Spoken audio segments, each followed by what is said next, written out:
અરવલ્લી જિલ્લાના મોડાસામાં આવેલી માઝૂમ નદીની કાયાપલટ થવા જઈ રહી છે।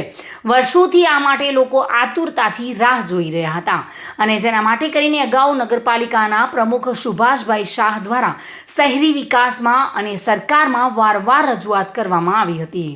જેનું ખાતમુહૂર્ત પણ કરવામાં આવ્યું હતું અને હવે મોડે પણ માઝૂમ નદીના બ્રિજથી કાશી વિશ્વનાથ સુધી નવો રિવરફ્રન્ટ બનશે અને જેના માટે કરીને 10 કરોડ 13 લાખ રૂપિયાના ખર્ચે આ રિવરફ્રન્ટ પ્રોજેક્ટ મંજૂર કરવામાં આવ્યો છે। નગરપાલિકાના પ્રમુખ નીરજભાઈ શેઠે પણ જણાવ્યું હતું કે મોડાસા શહેરની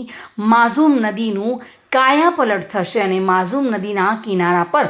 રિવરફ્રન્ટ બનશે। માઝૂમ પાર્ક નદી કિનારા પર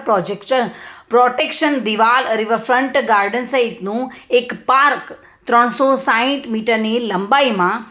આ રિવરફ્રન્ટ બનશે અને જેના માટે 10 કરોડ 13 લાખ રૂપિયાની ફાળવણી કરવામાં આવશે અને આ રિવરફ્રન્ટ પ્રોજેક્ટ હવે બનવા જઈ રહ્યો છે। આજે જે રિવર પાર્કની વાત છે,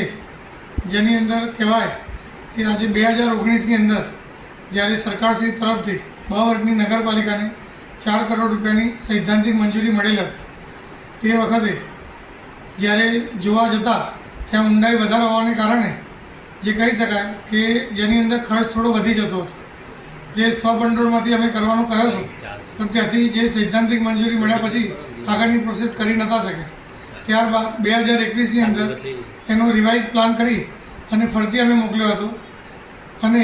એ પણ જ્યાં પ્રોસેસમાં હતો ત્યારે 2023ની અંદર બ વર્ગની નગરપાલિકા માટે સરકારશ્રી દ્વારા 4 કરોડની જગ્યાએ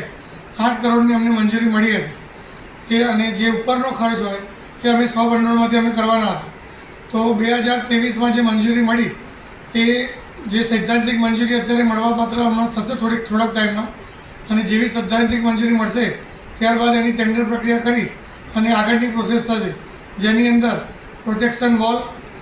તેનું ગાર્ડનિંગ, લેન્ડસ્કેપ અને વોકિંગ એરિયા, એ બધું અલગ અલગ જે વિસ્તાર બનશે, જેના અંદર જે કહેવાય કે river park, Mazum river park એ ખૂબ સુંદર રીતે અને મોડાસાનું એક નયનરમ્ય જે બનશે, જે માઝૂમ રિવર પાર્ક તરીકે ઓળખાશે અને જેની લંબાઈ 360 મીટર હશે। જે માઝૂમ જે બ્રિજ છે ત્યાંથી તે કાશી વિશ્વનાથ મંદિર સુધી એની લંબાઈ છે એટલી મળશે 360 મીટર અને જેનો અંદાજિત ખર્ચ 10.13 કરોડની આસપાસનો એનો ખર્ચ થશે।